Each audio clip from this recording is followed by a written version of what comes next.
Olá, boa tarde. Você acompanha agora notícias do Brasil e do mundo desta terça-feira.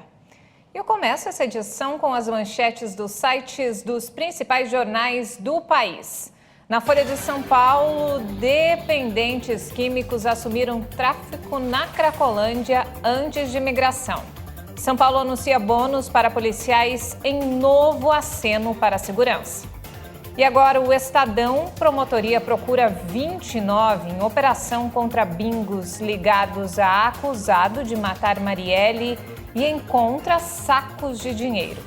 Entre os alvos da Operação Calígula está Rony Lessa, apontado como executor dos disparos que vitimaram ex-vereadora e o motorista Anderson Gomes em 2018.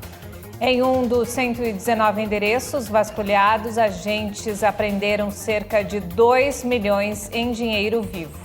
Delegados de polícia também são investigados. E no valor econômico, o Copom evita dar maiores sinais, mas quadro inflacionário deve piorar no curto prazo. O Banco Central vem optando desde a semana passada por uma postura mais cautelosa. E por fim, o Globo, com mais famílias na rua, número de moradias improvisadas em São Paulo cresceu 230% em 2 anos. Segundo o censo da população em situação de rua, em 2019 eram 2.051 moradias improvisadas instaladas em vias públicas. E em 2021, 6.778. E olha só, a arrecadação do imposto cobrado sobre os combustíveis nos 4 primeiros meses deste ano foi a maior já registrada na história. A soma total do ICMS superou 34 bilhões de reais. E esse valor deve subir ainda mais, já que a maioria dos estados ainda não divulgou o balanço. Os dados fazem parte do boletim preliminar do Conselho Nacional de Política Fazendária, o CONFAS. O balanço se refere ao ICMS, que é o Imposto sobre Circulação de Mercadoria e Serviços. O tributo é cobrado pelos estados e, de acordo com os dados apresentados, a arrecadação sobre o petróleo e os combustíveis já soma 34 bilhões e 300 milhões de reais nos 4 primeiros meses deste ano. Esse é o maior número já registrado para o período na série histórica, que teve início em 1999 e representa um crescimento de 12,9% na comparação com o ano passado. O aumento na arrecadação do ICMS está relacionado diretamente com o aumento do preço do petróleo e dos combustíveis no ano passado. E esse número deve crescer ainda mais. Isso porque a maioria dos estados brasileiros ainda não enviou as informações referentes ao mês de abril, entre os quais São Paulo, Rio de Janeiro e Minas Gerais. Os dados devem ser fornecidos até o final de junho. O CONFAS é um órgão chefiado pelo ministro da Economia, Paulo Guedes, mas também conta com a participação dos secretários da Fazenda dos estados. E olha só, as vendas do comércio cresceram 1% em março na comparação com fevereiro. Essa foi a terceira alta seguida, segundo dados divulgados hoje pelo IBGE. No acumulado no ano, o varejo registra avanço de 1,3% em volume de vendas. Já no acumulado em 12 meses, passou de 1,7% em fevereiro para 1,9% em março.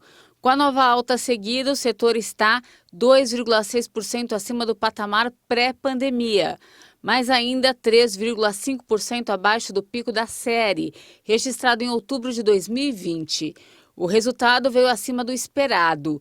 Segundo o IBGE, uma sequência de altas seguidas como essa não ocorria desde maio a outubro de 2020. Segundo o Instituto, esses 3 meses de alta significam um trimestre forte, embora os crescimentos ainda não sejam iguais entre todas as atividades.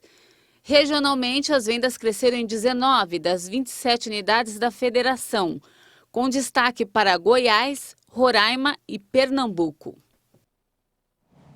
E nos destaques internacionais, a Organização Internacional para as Migrações anunciou hoje que mais de 8 milhões de pessoas tiveram de deixar suas casas e encontrar abrigo em outros lugares da Ucrânia devido à invasão russa, deflagrada em fevereiro.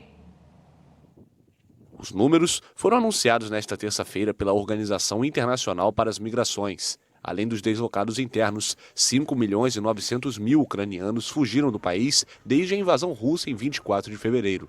O balanço inclui dados até 3 de maio e representa um aumento na comparação com as 7.700.000 pessoas registradas em 17 de abril. Dos deslocados internos, 63% são mulheres e quase metade foi obrigada a abandonar suas casas no leste do país, onde está concentrada a ofensiva russa. De acordo com a Organização Internacional para as Migrações, 36% dos deslocados, ou seja, 2.900.000 pessoas, estão em lugares relativamente seguros no oeste da Ucrânia.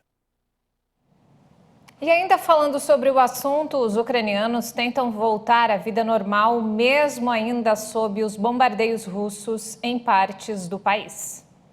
Em Kiev, a prefeitura disse nesta terça-feira que quase 2/3 dos 3,5 milhões de habitantes da cidade retornaram à capital ucraniana. O prefeito Vitaly Klitschko ressaltou que, apesar do toque de recolher, dos controles nas estradas, as pessoas podem retornar se o medo não for um empecilho.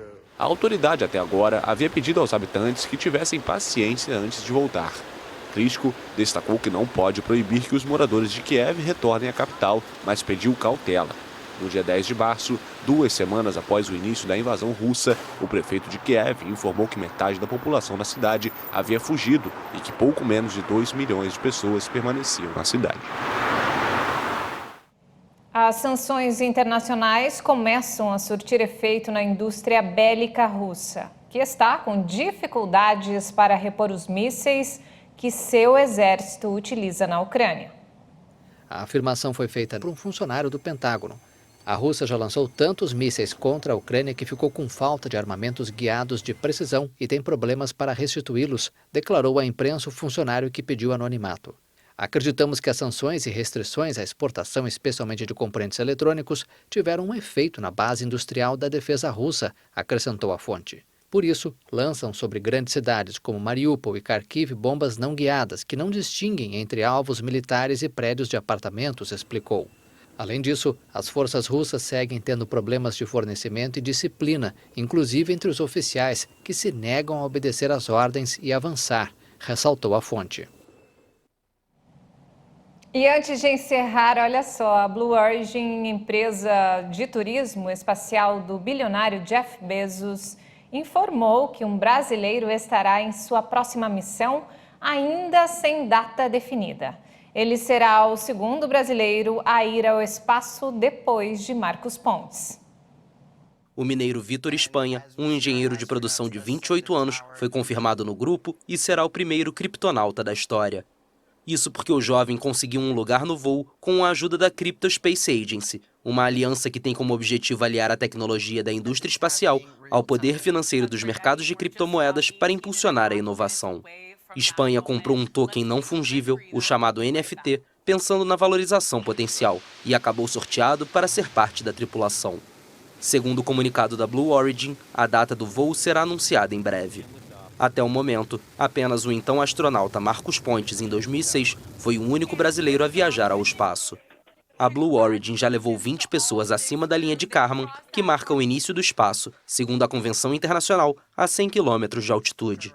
O foguete New Shepard é totalmente reutilizável, não libera gases de efeito estufa na atmosfera e contou com o próprio Bezos no primeiro voo tripulado em julho do ano passado. Crew capsule touchdown!